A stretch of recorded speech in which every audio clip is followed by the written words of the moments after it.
नमस्कार। आज श्री रुपेश पाटिल चित्रकार, इन्होंने नेहरू सेंटर में ग्रामीण कला और संस्कृति का प्रदर्शन किया है। उसके पेंटिंग्स बहुत अच्छे हैं। मैं सभी मुंबई वालों को निवेदन करता हूं, विनती करता हूं कि आप ये पेंटिंग देखने के लिए आइए कि मुंबई शहर और ग्रामीण इसका अलग मिलाव दिया है। अलग अलग टाइप के पेंटिंग्स है। ये पेंटिंग का एग्जीबिशन जो है आज से दिनांक 23 जनवरी 2024 से 29 जनवरी 2024 तक नेहरू सेंटर में है। आप आइए, देखिए, सब आपको ये पेंटिंग्स पसंद पड़ेगी। एक ग्रामीण शैली का जीवन उन्होंने प्रदर्शित किया है। पर्यावरण को लेकर आप काफ़ी काम करते हैं, कुछ पेंटिंग्स वैसे भी हैं पर्यावरण को भी लेकर उन्होंने बनाई। आपको कितना सहयोग मिलेगा उससे, या आप क्या कहना चाहेंगे पर्यावरण खास करके उस पेंटिंग में? पर्यावरण और actually I am in tourism sector में, टूरिज़्म एंड इनका जो पेंटिंग जो है वो अलग अलग डेस्टिनेशंस का उन्होंने प्रदर्शित कर सकते हैं टूरिज़्म डिपार्टमेंट के लिए, कि जैसा आपके होटल, रिसोर्ट, मोटेल, इनके रूम्स में ऐसे ग्रामीण के चित्रकला फोटोज़ फ्रेम्स वगैरह लगाने के लगने से टूरिज़्म सेक्टर का ही बिजनेस बढ़ जाएगा और टूरिस्ट को ही पसंदी मिल जाएगी।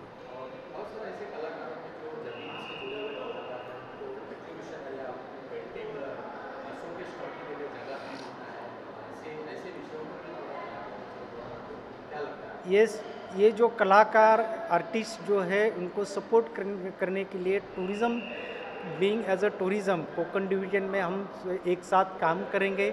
जहाँ जहाँ ज़रूरत पड़ेगी टूरिज़्म डिपार्टमेंट रुपेश पाटिल के साथ के पीछे है, सहयोग करेंगे as being as a Konkan division.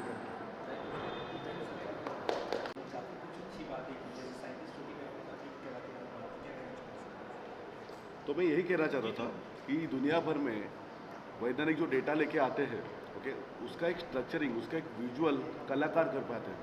Okay, आप अगर देखेंगे जो जिस जहाँ से, मतलब जिस उरण से वो बिलोंग करते हैं, तो उरण का एक भारत में नक्शा एक प्रस्तावित होने के लिए उन्होंने ग्रामीणता नाम का एक सब्जेक्ट चुना है। तो हमारा एक अतुलनीय एक उनका एक योगदान है कम्युनिटी डेवलपमेंट के लिए।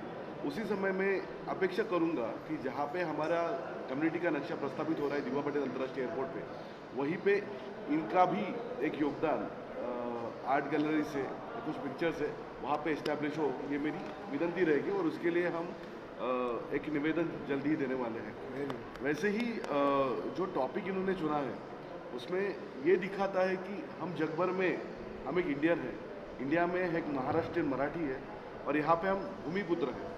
तो एक ग्रामीणता रूट कॉज का एक डेफिनेशन कहाँ से आए हो उसको कनेक्ट करो, ये एक चीज़ बताता है। तो मैं रुपेश जी को कॉन्ग्रेचुलेट करूँगा कि ऐसे ऐसे नए विषय आप लेते आए और इसी तरह से एक एग्जीक्यूटिव आइडिया और एक एक्सप्रेशन दुनिया के सामने रखें। धन्यवाद। दादा, आप क्या कहना चाहेंगे? जैसे अभी रुपेश जी ने आपके दादा चालीसा पढ़ा क्या कुछ कहना चाहिए? कितना प्रभावित किया आपको आज का एग्जीबिशन? आपने, मैं देखा हूँ काफ़ी सालों से आप जुड़े हैं, लेकिन इस बार का क्या रहा और क्या एक्सपीरियंस रहा, क्या कुछ शेयर करना चाहिए? जरूर, मैं यही कहूँगा कि ग्रामीणता ये नाम ही ऐसे है कि जहाँ मतलब मुंबई में रह के कि अपने को उरण देखने का है या ग्रामीण उन सभी भाग देखने के लिए ये शब्द काफ़ी है।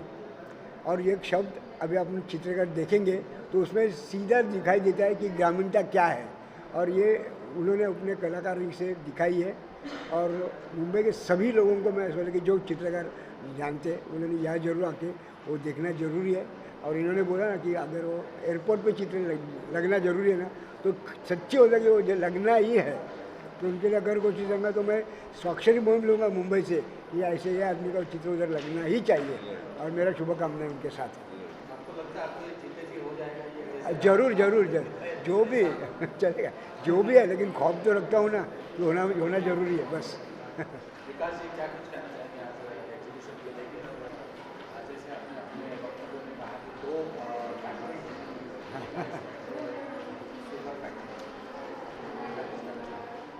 अभी मुझे ये सब एग्जीबिशन देख के रामायण की याद आई।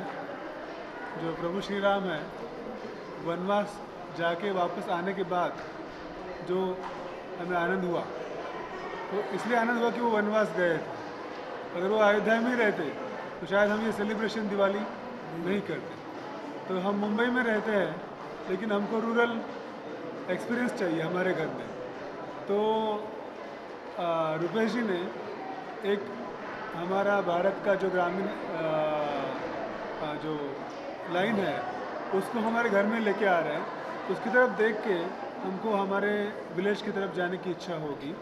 और एक आपको ऐसा महसूस होगा कि हम हैं मुंबई में, लेकिन हमको हमारे गांव ज़रूर जाना है। तो यही उनका यश है। तो मैं उनके भविष्य के लिए शुभकामनाएं देता हूँ और सभी मुंबई वासियों को आह्वान करता हूँ कि यहाँ पर नेहरू प्लानेटोरियम में आए और इस एग्जीबिशन का आनंद लें। जय श्री क्या कुछ कहना चाहेंगे? आज का एग्जीबिशन कितना खास है और कई वर्षों से कर रहे हैं आपने देखते आ रहे हैं। इस बार का क्या कुछ खास है और कितना सपोर्ट देने के लिए लोग आए हैं? क्या कुछ कहना चाहेंगे आज के एग्जीबिशन में? आज का एग्जीबिशन मेरा ये सोलो एग्जीबिशन यहाँ पे हो रहा है और इसी एग्जीबिशन के लिए जो मेरे फ्रेंड्स और मेरे जो गेस्ट आए हैं मेरे को आशीर्वाद देने के लिए, इस वजह से मैं बहुत खुश हूँ क्योंकि हर आर्टिस्ट को बूस्ट करने के लिए उनके पीछे विशेष देने वाले लोग और सपोर्ट करने वाले लोग इम्पोर्टेंट रहते हैं। तो मेरा स्ट्रगल तो चालू है, काम कर रहा हूँ, लेकिन ये लोगों के वजह से कुछ अच्छी बूस्ट और प्रेरणा मिल रही है, इंस्पिरेशंस मिल रही है काम करने के लिए। तो ये मेरा रूरलिटी के ऊपर जो एग्जीबिशन यहाँ पे मेरा धीरेन्द्र सर ने बताया 30, there is not 30, you can see, आपने देखा तो यहाँ पे मेरा 40 पेंटिंग्स है। मेरे को भी मेरी समझ में नहीं आया कि मेरा 40 पेंटिंग कैसा, 30 तो मैंने किया था टारगेट, लेकिन 40 पेंटिंग यहाँ पे मेरा डिस्प्ले है। तो यहाँ पे ये गैलरी मोस्टली ग्रुप एग्जीबिशन की रहती है, लेकिन यहाँ पे मेरा सोलो का एग्जीबिशन से मतलब मैंने 40 पेंटिंग्स बनाने के लिए बहुत कम टाइम में मैंने ये सब पेंटिंग्स किया और ये सब पेंटिंग जो है वो मैंने एग्जैक्ट वहाँ पे जाके बनाई है, मतलब रूरल एरिया में जाके लाइव किए हैं। ये ऐसे नहीं कि यहाँ पे पिक्चर्स लिए कुछ रेफरेंस है, लेकिन ज़्यादातर मेरे को आउटडोर करने के लिए बहुत मज़ा आता है। मैं मेरे फ्रेंड्स हम लोग जाते हैं मोस्टली कोकन में वगैरह जो रूरल एरियाज़ है वहाँ पे जाके हम लोग काम करते, वहाँ पे काम करके हम प्रैक्टिस के लिए जाते हैं, लेकिन वहाँ से प्रैक्टिस करके अच्छी पेंटिंग्स बनती है।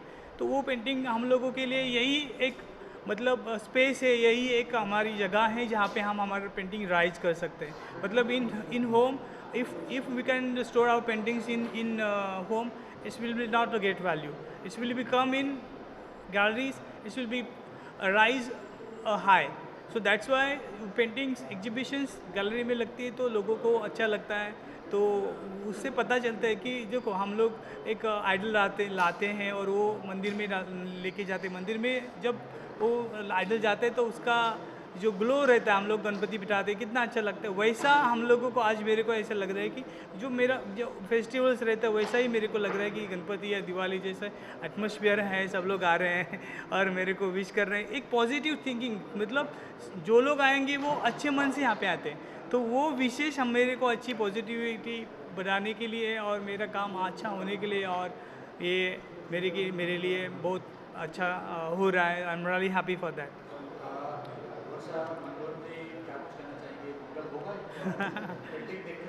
जी बिल्कुल होगा, बिल्कुल होगा। जैसे रुपेश जी ने बोला कि वो रूरल एरिया में जाके उन्होंने वहाँ पे पेंटिंग की है, तो सिर्फ वो वहाँ की चित्रकारी लेकर नहीं आए हैं, वो वहाँ का जो भाव है, जो कहानी है, हर एक पेंटिंग कुछ कह रही है। जैसे मैंने सारी पेंटिंग्स उनकी देखी, सिर्फ उसमें ये नहीं है कि हम लोग कुछ एक फिगर देख रहे हैं या लैंडस्केप देख रहे हैं।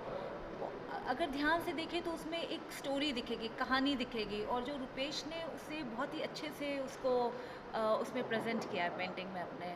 और एज एन आर्टिस्ट जब मैं उनका कलर पैलेट और जो वाइब्रेंसी और पेंटिंग में जो बोल्डनेस है, बहुत ही सुंदर बनाया रुपेश ने, उसको और भी ब्यूटीफुल तरह से दिखाया। तो बहुत ही पेंटिंग्स देख के हम लोग को अच्छा लगा। रमेश जी, आप क्या कहना चाहेंगे? जैसे यंगस्टर जब इस उसमें आते हैं कला के क्षेत्र में और इस तरीके का बेहतरीन पेंटिंग करते हैं, मैं तो मेरा स्थानिक आदमी है, मेरा भाईबंद है, और वो पूरा भारत को 40 पेंटिंग के अंदर उन्हें उतार दिया है ग्रामीण भाग में। मैंने पूरा भारत को उसको 40 पेंटिंग के अंदर उतार दिया है। उन्हें उधर का अवलोकन किया है, वो सब आपके सामने रखा है।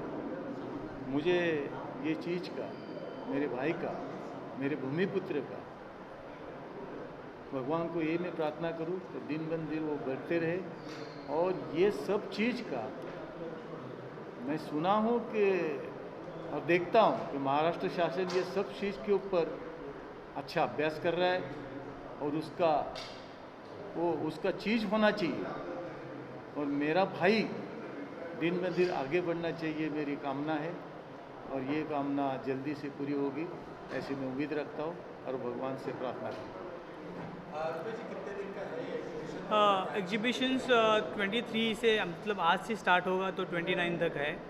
तो ये 8 डेज़ में आप ज़रूर सब लोगों को मैं यहाँ पे रिक्वेस्ट कर रहा हूँ और आप please I am just inviting everyone to see my exhibitions.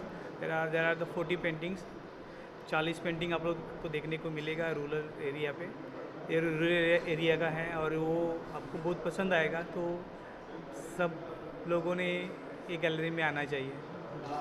किसी एक पेंटिंग के बारे में अगर आप बताना चाहें, जैसे हालांकि हर पेंटिंग आपके लिए तो खास होगी, लेकिन एक कोई पेंटिंग इस बार जो आपने नहीं, इस टाइम ये मेरा एग्जीबिशंस ज़्यादातर मैं वाटर कलर पे काम करता था। वाटर कलर में मेरा बहुत अच्छा हैंड है, तो वो मेरे अच्छे पेंटिंग थे। लेकिन अब मेरे आप वाटर कलर में भी 10% ही होंगे।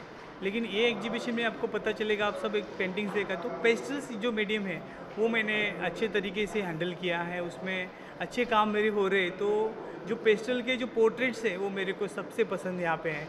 वो जो मैंने काम किया है इसको उसके ऊपर, वो पोर्ट्रेट ज़्यादा नहीं थे मेरे, पहले कम करता था, लेकिन अभी लैंडस्केप्स के साथ साथ यहाँ पे 80% मेरा आपको पेस्टल्स देखने को मिलेगा। और pastels medium very hard medium है और वो मैंने अच्छी तरीके से यहाँ पे पेंटिंग्स उनकी बनाई है। या thank you so much everyone. Sir, क्या कुछ कहना चाहेंगे? आज रुपेश पाटिल जी का यहाँ पे नेहरू सेंटर में एग्जीबिशन लगा हुआ है, कौन सी पेंटिंग आपको प्रभावित किया और क्या कुछ कहना चाहेंगे? किसी अगर खास एक पेंटिंग के बारे में बात करें। बिल्कुल, यहाँ पर रुपेश जी के 14 पेंटिंग्स यहाँ पे लग चुके हैं नेहरू सेंटर में। इनमें से मुझे बहुत जो भाई है, दिल को मन को भाई है, वो ये पेंटिंग है। क्योंकि जब भी हम रुपेश जी से मिलते थे, वो ऐसा नहीं कि घर बैठ के वो कोई पेंटिंग बनाते, वो ऑन द स्टेज वो लाइव जाके वहाँ पे वो पेंटिंग करते थे।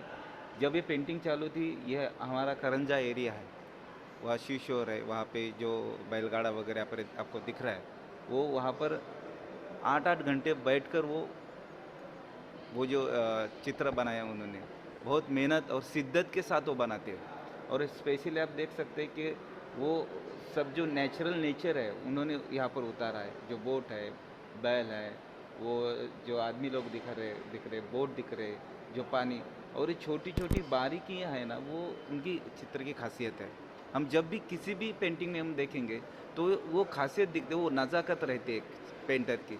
तो वो पेंटर की नज़ाकत जो देखना चाहिए, तो रुपेश जी का चित्र देख के ही पता चलता है। He is a different fine artist because his painting has not only sell in India but abroad the India also, in Russia, France, Francisco, London से अभी हमने आए। वो उनके चित्र में के प्रति जो भाव है, अच्छा भाव है, चित्र के प्रति प्यार है, वो प्यार जताने के लिए वो लंदन से है। तो ये बड़ा आर्टिस्ट है, छोटा दिख रहा है लेकिन वो कहते छोटी मूर्ति और बड़ा काम, वो उनका काम कर रहा है उनके लिए। हाँ राइट उनको मैं बहुत ही शुभकामना देना चाहूँगा कि उनके जैसे एग्जीबिशन सारे वर्ल्ड में हो जाए।